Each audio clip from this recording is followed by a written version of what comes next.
Coy, kalian tahu nggak, di luar negeri sana sudah mulai bermunculan orang-orang seperti ini ya, komunitas-komunitas seperti ini.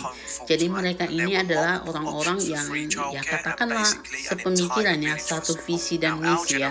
Mereka ini mulai menjual harta benda mereka di kota dan kemudian memutuskan membeli lahan pertanian di desa rame-rame gitu ya.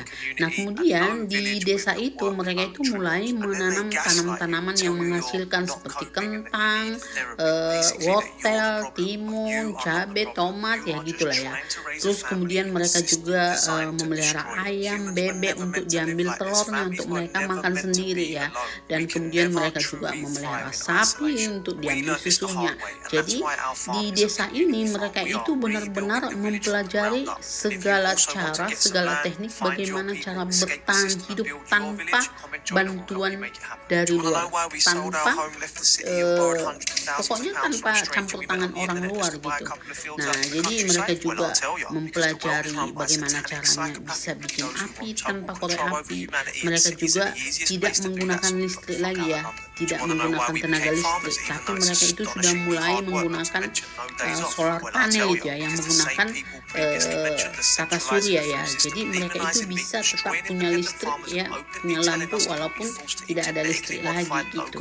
Nah jadi di sini ya bahkan mereka itu tidak mau menyekolahkan anak mereka lagi ke sekolah karena mereka tidak percaya siapa-siapa lagi coy. Bukan hanya pemerintah yang nggak mereka percaya, sekolah-sekolah juga tidak mereka percaya.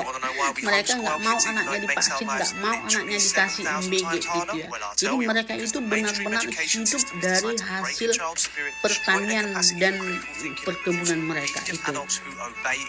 Tuh kalian lihat ya, dan mereka itu benar-benar saling bekerja sama coy. Karena katanya kata kunci untuk bisa hidup di tahun 2030 ketika semua sudah terjadi itu, kita harus bersatu ya, kita harus bekerja sama. Jadi sekaya apapun kau, sehebat apapun kau, sebanyak apapun makananmu, bahan makanan yang kau simpan, kalau kamu main solo, kamu tidak akan bisa selama di tahun 2030. Begitu kata kuncinya. Ini benar-benar menginspirasi dan mereka ini bagus loh. Saya pernah tanya ya, inbox mereka kasih petunjuk itu bagaimana caranya begini gitu ya. Dan mereka itu sangat sangat senang berbagi ilmu mereka. Jadi buat kalian juga ya, jangan terlalu bilang kita itu mengada-ngada. Percayalah, masa itu akan datang. Aku aja ya, seandainya anak-anakku mau itu, aku sudah pengen pulang kampung coy, pengen bikin rumah di sana, bertani di sana, dan dengan anak-anakku. Tapi kayak mana lah ya, suami awak kerja di sini, anak-anak kerja. Ketika kita bilang, kita diketawain.